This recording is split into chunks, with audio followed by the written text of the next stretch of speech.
তবে বাংলাদেশের প্রশ্নে, ফেসিবাদ বিরোধিতার প্রশ্নে, ভারতীয় আধিপত্যবাদের প্রশ্নে, সাম্প্রদায়িক সম্প্রীতির প্রশ্নে আমাদের সবাইকে একমত থাকতে হবে।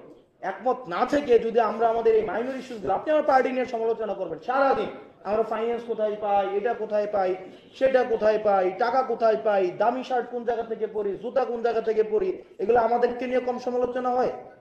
জুতা কোন জায়গায় পরি এটার আমাদের অ্যাকাউন্টেবিলিটি দিতে দিতে আমাদের বলেন, বাংলাদেশে যদি সবচেয়ে বেশি গালি খেয়ে থাকে সেটা আমি আসনাদ আব্দুল্লাহ খাইছি। আপনি আমার কমেন্ট সেকশনে যান, সারাদিন ধুমায় গালাগালি করতে পারে। আমি কোনোদিন বন্ধ করছি আজকে পর্যন্ত? নেভার। আমি এক মিনিটের জন্য আমি আমার কমেন্ট সেকশন অফ করি নাই, নেভার করি নাই। আপনি আপনার গালিটা প্রকাশ করেন।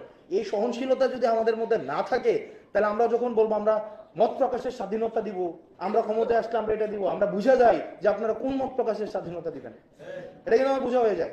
তো টলারেন্সটা আমরা এখন দেখাইতেছি যে আসলে আমাদের সময় আমরা বলতে পারবো কারো বিরুদ্ধে একটা মামলা দিছি, যে আমাকে গালাগালি করছে গিয়ে একটা মামলা দিছে, কারো বাড়ি গিয়ে ইয়ে হয়েছে, হয় নাই। কিন্তু আমার সহকর্মী সার্জিস আলম হচ্ছে মানহানির মামলা খাইছে, নাসিরউদ্দিন পাটোয়ারি মানহানির মামলা খাইছে। আপনি যতক্ষণ পর্যন্ত আমি মুখ দিয়ে কথা বলবো আপনার কোনো রাইট নেই আপনি আমাকে আইসা হচ্ছে বাধা দিবেন। আপনিও মুখ দিয়ে আমাকে বলবেন, আমিও মুখ দিয়ে আপনার সাথে কথা বলবো।